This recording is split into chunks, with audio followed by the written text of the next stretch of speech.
makes our whole club what it is, which is our coaches, which are just phenomenal. I mean, none of these things that we're talking about would be anything without the right face to meet the person as they come in, to know about special educational needs, to know about how to create a very fun but very safe party, for example, to challenge the children that, that have got a particular potential, to make sure that they're pushed to the limit for those particular children. Our coaches are absolutely phenomenal and they make our club. They do. The Bishop Stortford Community Podcast is all about shining a light on the businesses, community leaders and local legends that make our town a great place to live. But behind the scenes, to run the podcast, it does cost money. So we've set up a simple way for you to support the podcast through the Giving Lottery. It's just £1 per week, and every week you're in with a chance to win a prize. And a portion of that money goes directly into supporting the podcast and creating more stories and more interviews like today's. If you'd like to support what we're building here, the link's in the show notes. Thanks in advance for your support. Okay, back to the episode. Welcome to the Bishop Stortford Community Podcast, the show where we shine a light on the incredible businesses, community leaders and local legends shaping our town. I'm your host, James O'Donnell, and today we are joined by Janine and Niki. Welcome to the podcast. Hi. Hello. Hello. So for those of us who don't know you yet, who are you and what do you do here in Bishop Stortford? So we're a gymnastics club. We are a non-for-profit gymnastics club, and we're in this pretty much close to the centre of Stortford, opposite the old boys' high on Twyford Industrial Estate. And we mainly operate out of here, but also some other locations for children from 6 months up to 18 in our trampolining classes. So covering the whole spectrum of age groups. Do you find when you're walking down through the town centre, people spot you and recognise you? Yeah. All the time. Yeah. And it's often the children, and then the kind of parents look at you a bit strangely as if to say, who's that? Unless you've taught preschool, it's the opposite way. I'll go, hi, Joe. And they'll look at me and go, who are you? They're now 7. And I'm like, well, I taught you when you were 3. And the mum would be like, hi, Nikki. Yeah, it is very aging. We've been going now for 10 years. So some of the ones that started with us in Nikki's class are now kind of going off to secondary school. So it does age you a little bit. Wow. So you've been going for 10 years. You've had a massive impact on the community. You mentioned trampolining. So you do gymnastics and trampolining. Can you talk about how those classes work and the different levels that are people coming in at? Yeah, so my background is more gymnastics. Then when we got some really good coaches involved, like Niki, discovered that they've got skills outside of gymnastics and have got some really good trampolining skills. So we decided to start a trampolining club, and that's at Hearts and Essex on a Monday and Avanti Secondary School on a Wednesday. And do people transition from doing gymnastics into trampolining, or can you just start in trampolining? You can do either. So some people find that trampolining is more for them. Some people do a bit of both. Some of our older children, when they kind of outgrow some of the skills in gymnastics, they go on to trampolining. Trampolining, we're more age 5 plus for trampolining, but you can definitely start that around that age. It doesn't have to wait. And gymnastics, the way I look at it, my sons have started it, and for me it's a very fundamental skill that kids need to learn, how to move in space and move their bodies in the right kind of way. And you can and it transitions into so many other sports that are out there. But is there also a pathway for people to kind of go and compete in gymnastics? Yeah, so I mean, we set up mainly for, in the first instance, for recreational, for the very purpose of what you described, just building foundations of movement, coordination, strength, balance, all of those great things that you could go into any sport. And I'm going to say this, but I always think gymnastics is a great start for any of those things. And we really just wanted, as much as anything, to provide something that's fun, keeps people active at whatever level that they want to do. But having then kind of before long realised that you've got some children with a lot of potential that, for them a week is not challenging them enough, we've then moved on to having some squat classes, and they come for a little bit longer, and they do local competitions, and they do competitions within the club as well. So, we've progressed into that. I wouldn't say we're not kind of an elite club. There you would be going to Huntingdon or somewhere like that. But we provide, I think, a very good path for those that have got talent and potential. We spot them very quickly. Everybody gets very excited and they get kind of, they come in for some more extra hours. It's quite nice because recently we've just put on some in-house trampolining competitions as well. So we're able to not just host the gym ones here, but over at Herts and Essex, we've rented out the hall and we've got one coming up later this year. Watch out for the details. It's not been released yet.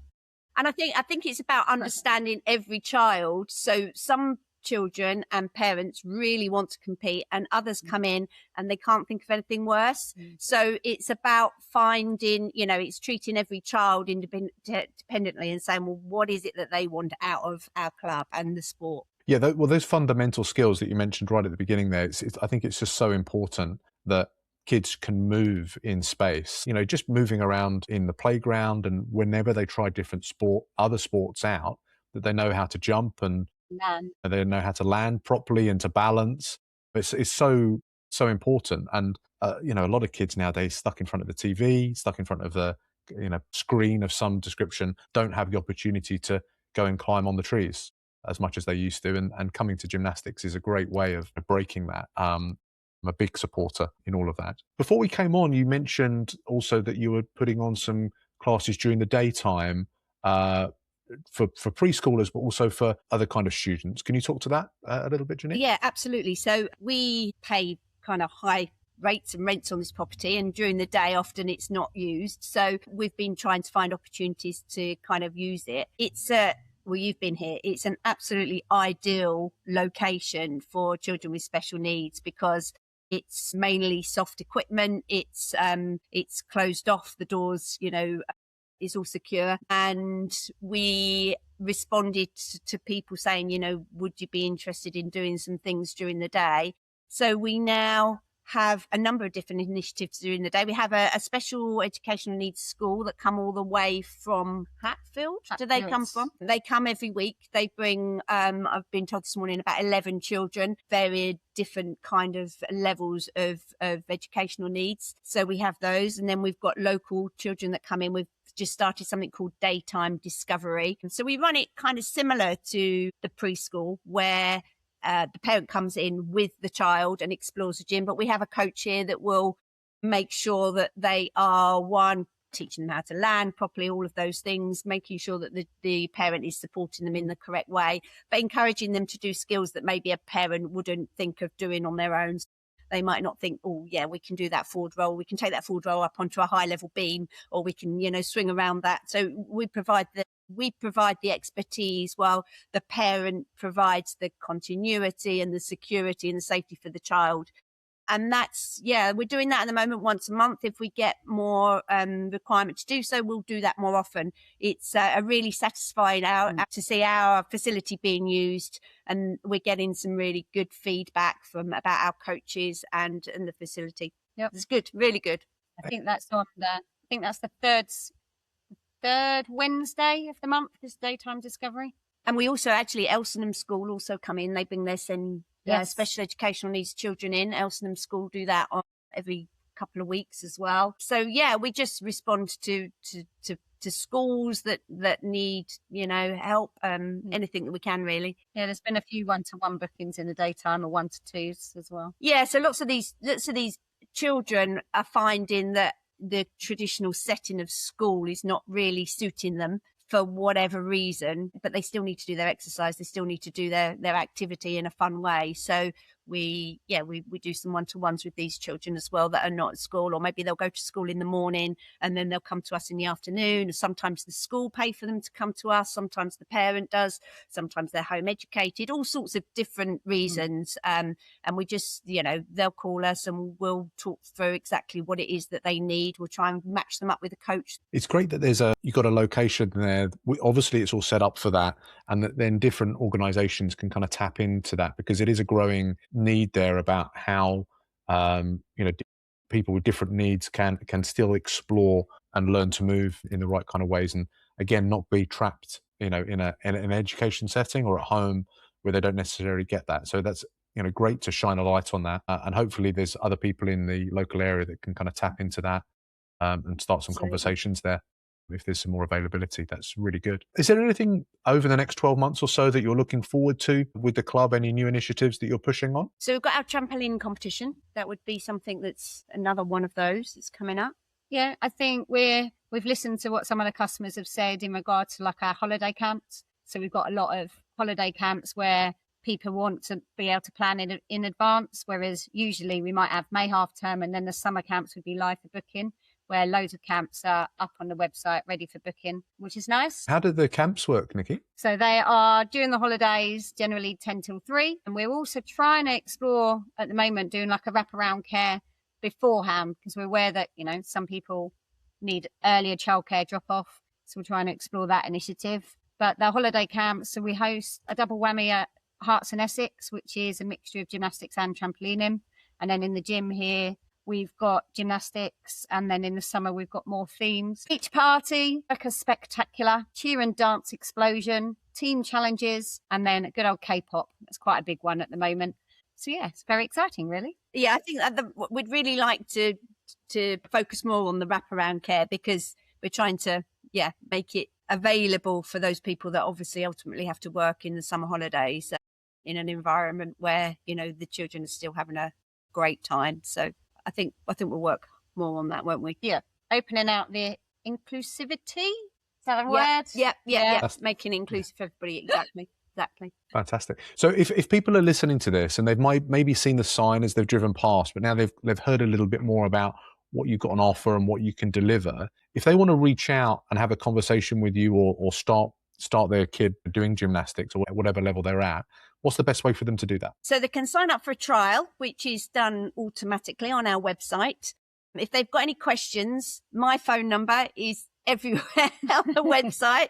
So if you find a phone number, it'll be me that picks up the phone, especially if it's to do with special educational needs, a school that might be interested in coming, any of those things, I would pick those up. We do try to help those people that maybe need financial assistance. That would be a reason for picking up the phone to me. So if it's a straightforward, let's just trial, then you can go on, you can put yourself into trial, you can come along for a lesson. If it's a bit more complicated, it's probably better to give me a call. And if not me, then Nikki's number is also on the website, and she knows as much as me. Apparently so. Awesome. Yeah. What's your website URL, just in case people are listening and they want to write it down? www.stortfordgymnastics.com. Easy. We will also link to that in all the show notes. So if you're listening in, you can just kind of click through to that and go through. Email address is inquiries@stortfordgymnastics.com for Janine, and club manager at Stortford Gymnastics for me. We haven't mentioned birthday parties. No. That's another Go thing. for it. Yes. Yeah. So Sundays. they're not advertised massively here, but on the website there's information about birthday parties, and they're generally on a Sunday. Very popular, lots of word of mouth. It's where we get our bookings for those. What does a birthday party look like? Come into the gym, they've got full exclusivity of the facilities. So they'll have an hour in the gym with between 2 or 3 coaches, dependent on how many children. And then half an hour, we've got nice kitchen facilities out there. The tables are laid out so you can bring your own food in for half an hour. And then, so you've got a little bit of leeway either side for setting up and tidying away. Awesome. I did not know about the birthday party, so that's very good to know. I mean, we haven't Yeah. really mentioned what probably makes our whole club what it is, which is our coaches, which are just phenomenal. I mean, none of these things that we're talking about would be anything without the right face to meet the person as they come in, to know about special educational needs, to know about how to create a very fun but very safe party, for example, to challenge the children that, you know, that have got a particular potential, to make sure that they're pushed to the limit for those particular children. Our coaches are absolutely phenomenal, and they make our club. They do. I mean, Niki being one of them. Karen and I, we run the club together. We're sisters. We haven't mentioned that. We couldn't do what we do without our coaches. There's so many of them. If I name one, then I would need to name them all. We've got coaches for every single, you know, person, child, need, discipline. Yeah. And we're fortunate enough that we've got a young leader training system, so they can start with us around 13 as a volunteer and work up through qualifications and courses as well. So you've had people that have started really early on as, in the gymnastics club that have come through now that are now stepping into coaching roles. Yeah, there's children that I taught at the age of 5 in schools that are now level 2 head coaches running our classes. They're brilliant. What a success story. That is really fantastic. We'll put, as I said, we'll put links to everything in the show notes. We'll also put links to your socials on there as well, because I think the socials are really interesting to give a spotlight into all the different work that goes on in the club. I think they're really interesting. So we'll share that out there. And if anybody's interested, reach out, speak to Janine and Niki, and see what happens. That's awesome. Are you ready for some Stortford Spotlight questions now? I am. So I'm the one that's local to Stortford. So I'm going to try and do this. My sister who I run with, she's not so local, and Nikki's Cheshunt. So I'm the local person. So I'm going to try and answer the questions the best I can. These are 3 super fast questions we ask every guest that comes on the Bishop Stortford Community Podcast. It's all designed to shine a light on what makes the community such a special place to live.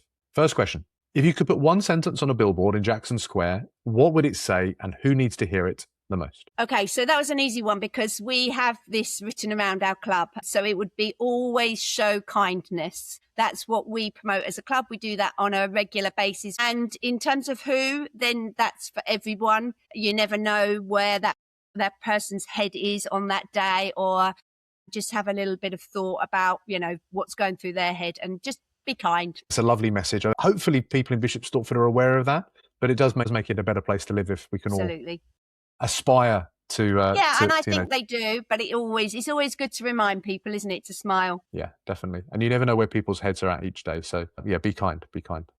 I like that. Okay, question 2. Where do you go in Stortford that you secretly hope never gets too popular? Okay, well, if I tell everybody, then that's the problem, isn't it? But I go to a Pilates called Silver Squirrel. I always think it should be called Secret Squirrel because nobody seems to know about it. It's just on as you go into Stansted. I've been going there for 3 years. It's Reformer Pilates.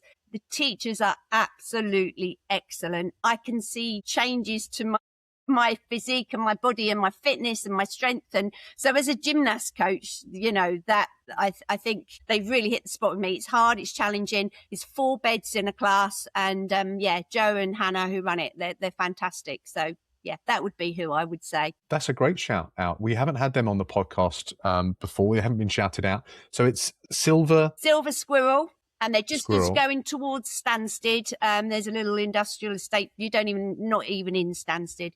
And they've been there for ages. And yeah, as I say, Secret Squirrel, as I call them. They're fantastic. We will tag them. Okay. And they will get some eyeballs. Okay. Well, I haven't told them that I'm talking about them, so they'll be pleased. Fantastic. Thanks for that, Janine. And last question, who's doing something special in town that more people need to know about? Okay, well, so this company came to mind instantly. And then when I Googled recently, it seems that they got the Mayor's Business of the Month. So it doesn't seem like I'm a bit late to the party, but Nostimo, which is the Greek coffee shop stroke restaurant in town, I discovered them in COVID, when you weren't allowed to go in anywhere. We would go in there, we'd get the most amazing spanakopita, which is the spinach and feta cheese parcel, and a lovely coffee. And then we'd go and sit on a bench, drink it, and their smile and their customer services. So, I think second to none. And recently they've put a lot of money into an extension. So I'd really like to shout them out and get as many people in there for them as possible. They're a lovely family. Their daughter comes to the gym. Excellent. Yeah, they've just had a refurb, haven't they? They have. I was in there this morning having a coffee just to check it out. And it's lovely in there. It's really lovely. You do feel like you're in a little piece of Greece. It's wonderful. Excellent. We will link up to them and give them a shout out as well. That's a really nice thing to Janine. Janine, thanks very much for that. Last time for you guys, what is the best way for people to find you online and get involved? Just via our website, www.stortfordgymnastics.com. Or Facebook. We've got a wonderful lady that does... What? Are you laughing at my singing? Yeah, I'm going to employ you for future episodes, Niki, just to be like... You can tell just to read out everybody's... our preschool, our club manager, but also our preschool expert, because the energy that she brings to the class is always is unbelievable. Yeah, so Facebook, so we're on those as well. That's it. .com. At Stortford Gymnastics. I was going to try and do a little at thing, but it didn't work. Brain didn't work. That's awesome. Thank you so much, guys. That's a wrap. Thank you so much for joining us today on the Thank you Bishop for having Stortford us. Community Podcast. Not a problem. If you've enjoyed this episode, the best way to support the show is to hit follow, leave a quick review on YouTube, Apple or Spotify, and share it on your socials, or maybe share it with someone in town who's not on social media, but you think might be interested in what Stortford Gymnastics are doing. And if you've got a local legend, someone that's started up a club that's had an impact on people in the Bishop Stortford area you think we should feature on the podcast, drop their name below and I can reach out to them, invite them on the podcast as well. Again, Janine and Niki, thank you so much for joining us today. Thank you. You're welcome. Thank you. Bye.